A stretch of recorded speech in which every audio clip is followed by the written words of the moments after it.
This is SelfWork, and I'm Dr. Margaret Rutherford. Here at SelfWork, we discuss psychological and emotional issues and what you can do about them, whether that's learning self-acceptance, taking action, or seeking therapy or treatment. 8 years ago, I extended the walls of my practice to reach those of you who are already very knowledgeable about mental health treatment, but also to those of you who might say you'd never darken the door of a therapist. And yet, you are here. I'll answer your questions while I invite you to take a few minutes for your own self-work. But here comes the major point of this episode. This isn't saying that you shouldn't talk about your depression, but choosing who you talk to and how to do it is very important to ensure that you feel understood and accepted rather than judged, ignored, or just told you need to buck up. Welcome to this week's edition of SelfWork. In this episode, we need to have a trigger warning that we do talk about suicide. I was honored to offer a TEDx talk this past year in Boca Raton, Florida. It's entitled How to Recognize Perfectly Hidden Depression, as some of you who are regular listeners wouldn't be surprised by. And in it, I describe clients I've seen who never have seemed depressed to anyone around them. Two in particular are featured. One tried to take her life. The other came in well before that happened, but admitted he'd also had thoughts about doing the same. Having thoughts about wishing for the end of your life is much more common than many people realize, and we as a culture need to talk about those thoughts with one another much more transparently, without judgment. It's also imperative that those with an intent to die by suicide should get the help they desperately need. Yet the distinction between having thoughts about it and having a suicidal plan to carry it out is vital to understand. The first is a conversation. The second requires immediate action by whatever mental health provider or family member is told. Suicide rates are skyrocketing, and those thoughts must be taken very seriously. But if you don't feel safe to reveal such thoughts or even talk about your depression, how are those conversations ever going to happen? So that's what we're going to talk about today, how to have those conversations, who to have them with, and how to have them. Our listener email today is from a listener from Poland who is talking about estrangement, not having a relationship with her father. And we'll talk more about that. It is much more common than most people know. Before we go on, let's hear from AG1.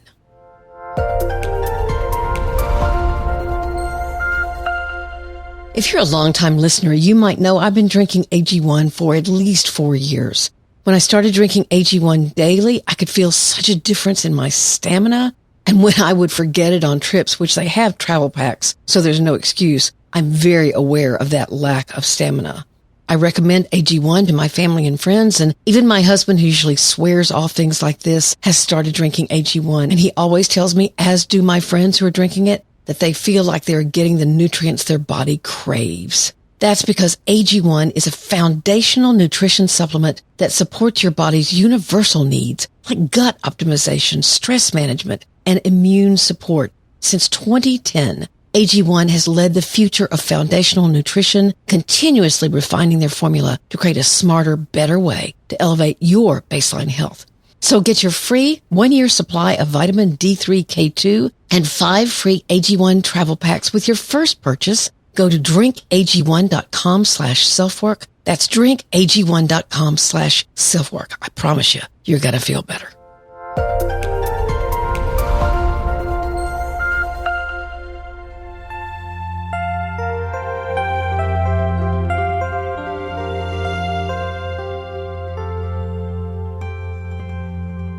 My TEDx talk has garnered hundreds of comments, and I've read every one of them. Comments from several readers caught my attention. Basically, they responded, people tell us now that it's okay to talk about being significantly depressed. We see commercials all the time about it, but just try it. It still freaks people out, or something to that effect. Sadly, I don't disagree. It will still freak out some people, or some may still have a very hurtful, condescending response. Something like, how could you be so selfish? So today in this episode of SelfWork, I wanted to focus on two aspects of talking about depression, even suicidal thoughts, that would hopefully lead to a safer conversation. First, picking who you choose as a listener, and then how you talk to them. Let me offer an analogy. Imagine two people seated on either side of a long park bench. One is sniffling a little, looking sad, wiping tears away. The other is extremely upset, even sobbing. Which person do you think the average passerby might approach? It's the first one. Why? There are two reasons. Because there's some sense of knowing that the quietly crying person isn't completely falling apart, that they have the ability to calm themselves. And two, because then that passerby feels that their skills are adequate to help. It's a match. Yet many people who already are impulsive or have trouble calming themselves and who even may be struggling with destructive feelings will answer my question by saying, oh, the average person would approach the second person, and are shocked when I offer my answer. I'm not saying I'm right, but I've heard a lot from people who are struggling with depression and then try to talk about it that it doesn't go well at all. If you're trying to listen to someone who's highly distraught, in incredible emotional pain, and even thinking about taking their own lives, and you haven't been trained on how to do that, to help them ground themselves, for example, then that conversation is not likely to go well or be helpful to anyone. And then the average person will avoid what they don't understand or feel competent to handle. But here comes the major point of this episode. This isn't saying that you shouldn't talk about your depression, but choosing who you talk to and how to do it is very important to ensure that you feel understood and accepted rather than judged, ignored, or just told you need to buck up. There are many podcasts where people are sharing about their own struggles with depression and what it feels like to wake up and not know how deep your sadness or despair is going to be that day. People sharing what has actually helped them, like identifying triggers that cause depression to strengthen or to change your mood drastically. So there are those who can listen and help. We can't all go to therapists for various reasons, and yet it's so important to not feel alone. So here are some major points when we talk about who you can talk to. If you're in an emotional space where the best you can manage is to emote strongly, then doing that with a therapist or professional who's going to be able to enter that space with you and help you sort out your thoughts and feelings is important. In fact, that's often the way I talk about being a therapist, that my job is to hold a safe emotional space for the people that see me. And sometimes that emotional space is really distraught and really despairing, but I've been trained to know how to handle that and how to offer that safe space. Your friends and family might want to do that, but they may also not be comfortable themselves with such transparency. In fact, I've written a whole book on people who completely shut down rather than risk being transparent with their feelings and thoughts. It's far too scary.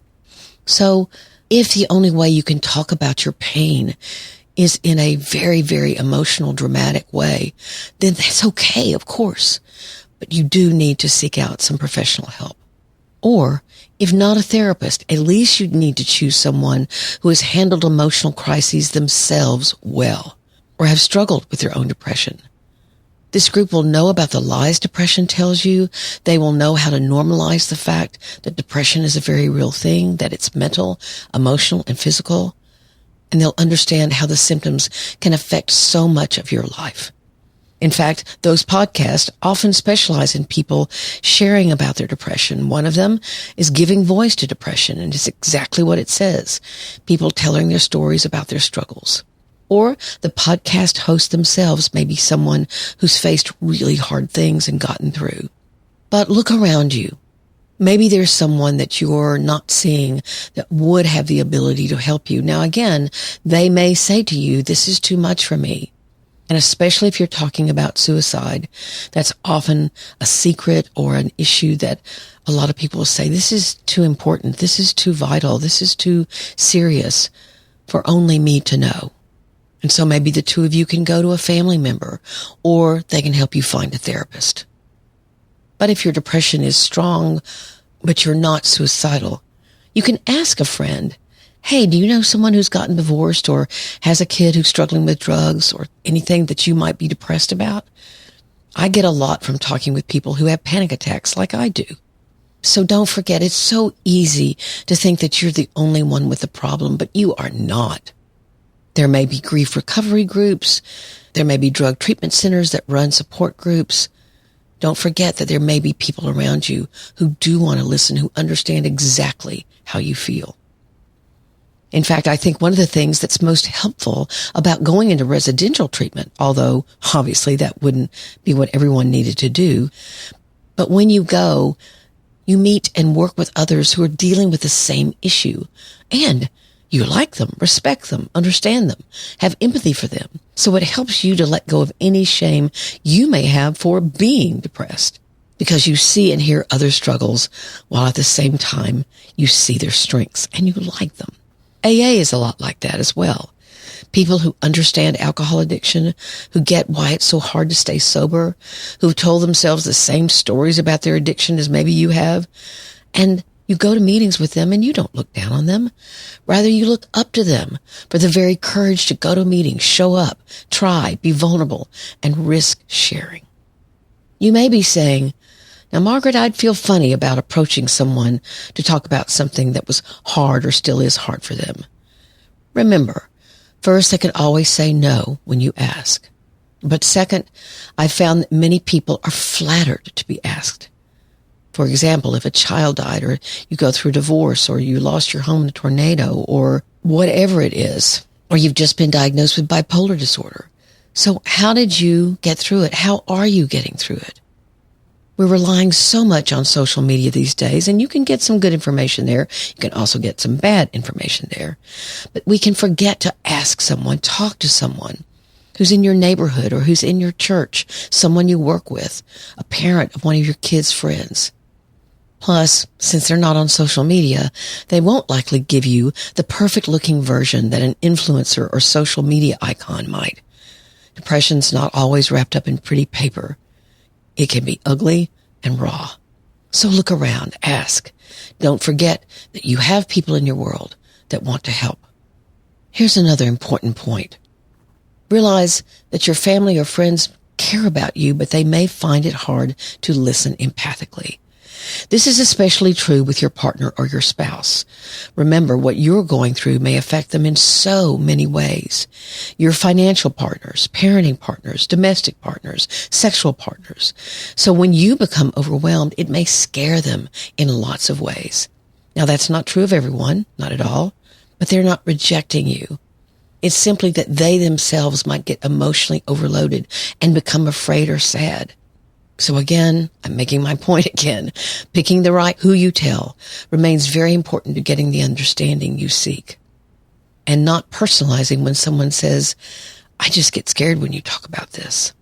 Here's one more point. It's about therapy. Make sure that if you're in therapy, that you feel safe to talk about any and all of your feelings. I almost hate to admit this, but I know there are some therapists who perhaps have never been in therapy themselves and really don't know how to create this safe space I'm talking about. Or I've been told that they're therapists who use your therapy hour to talk about themselves. That's not good therapy. Now, if you can't talk about or find yourself not talking about what's important, what's hard to say or hard to face, then you may not be ready. That's true, of course. But it could also be that your therapist isn't creating that safe space for you. Now, let's focus on the how you talk about it. How you talk about your depression. Start slowly if needed first. If you find it hard to reveal yourself at all emotionally, if not impossible as in perfectly hidden depression, then part of your how is to begin really slowly. For example, you can tell a friend you trust, I haven't told you through the years about how I really feel, what I really struggle with. It's hard for me to do that. That's all you have to say right there. If they ask you for more, you can say, that's as much as I can say right now, but that was a start. A second point about the how. You want to collaborate with your therapist if you're struggling. And I stress the word collaboration. Some people seem to believe, and the comments noted this, that any revelation about thoughts about dying or wanting to die, especially if you make those comments to a mental health professional.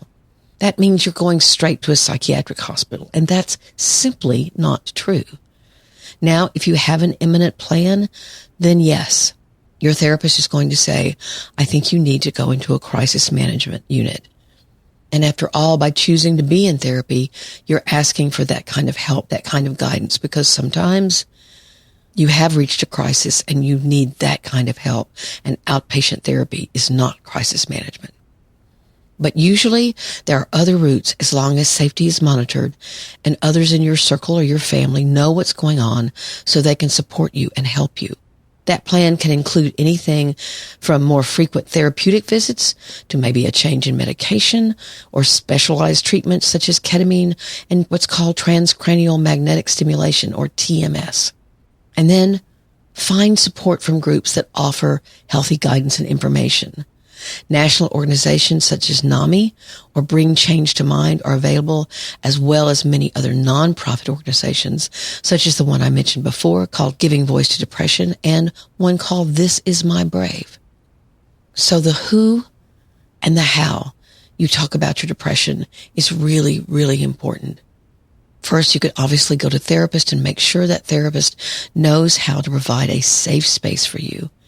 If you talk to a friend or you join a support group, make sure that there's someone you trust that will hold your information in confidence, and realize you can get support from local groups, online groups, whatever. No matter how despairing you are, there is someone that wants to know. There's someone that wants to listen. There's someone that wants to help.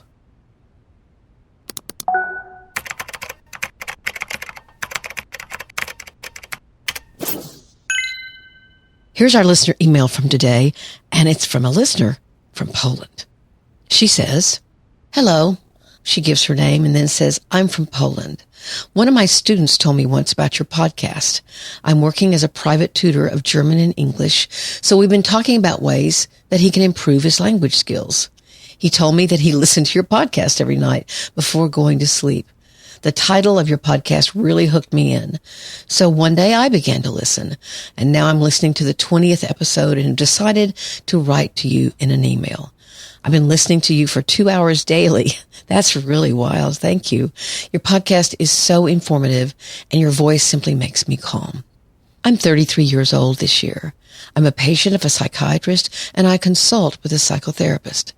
I'm taking some medicine for my depression since March of last year. Frankly speaking, I recognize that almost 3 years ago, I had some troubles with my memory. There was no problem with my past, but I could remember the lessons which took place the week before. I'd been waiting 2 years before I visited a psychiatrist because of my mom. She suffers from schizophrenia, as well as her 2 or 3 sisters and a sister of mine. I was afraid that I could have become ill if I had started taking some psychiatric medication.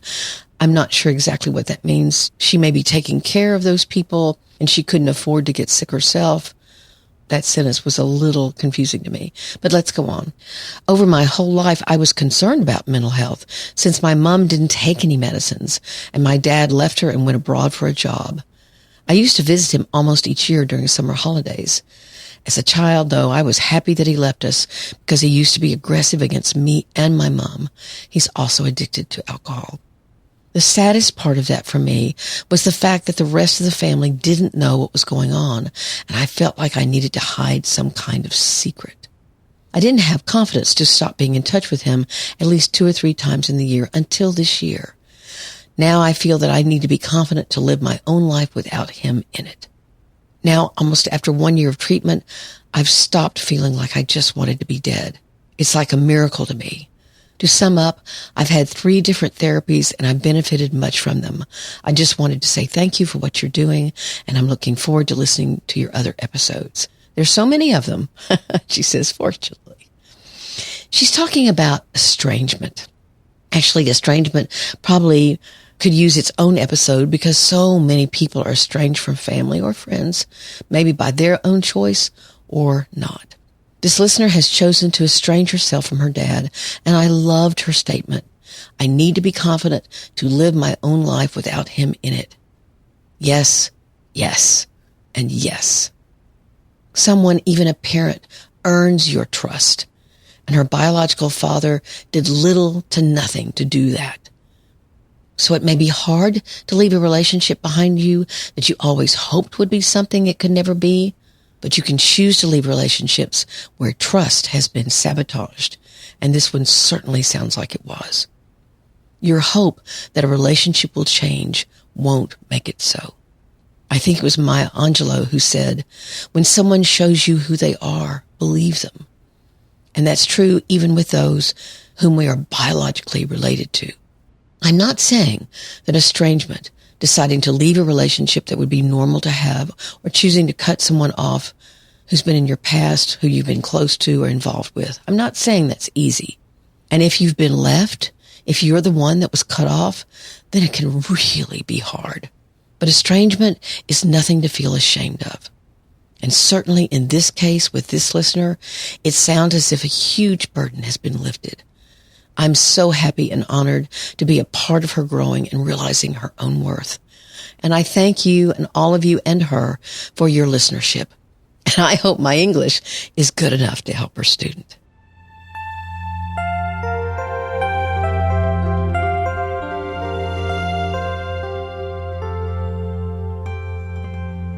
Thank you for being here. We should say, if you or someone you love is contemplating suicide, seek help immediately. For help 24/7, you can dial 988 for the 988 Suicide and Crisis Lifeline, or reach out to the crisis text line by texting TALK, T-A-L-K, to 741-741. And to find a therapist near you, you can visit the Psychology Today therapy directory. It's really good, and lots of therapists advertise there in different areas. If money's an issue, there are online therapies like Talkspace and BetterHelp, and there are free health centers that will often offer both medical and mental health treatment. Of course, I hope SelfWork helps many of you. I want to thank you all for listening and sharing and liking and reviewing SelfWork. It means so much to all of us here on the team. Now, we have a new way to support us. You can head over to our ZAZZLE shop and purchase an item or two. It will help offset the cost of keeping this podcast free. We've got mugs, we've got shirts, we've got all kinds of things, tote bags. The link will be in your show notes. But write to me at askdrmargaret@drmargaretrutherford.com and let me know what you like. Again, my gratitude for all of you being here. Please take care of yourself, your loved ones, and your community. I'm Dr. Margaret, and this has been SelfWork.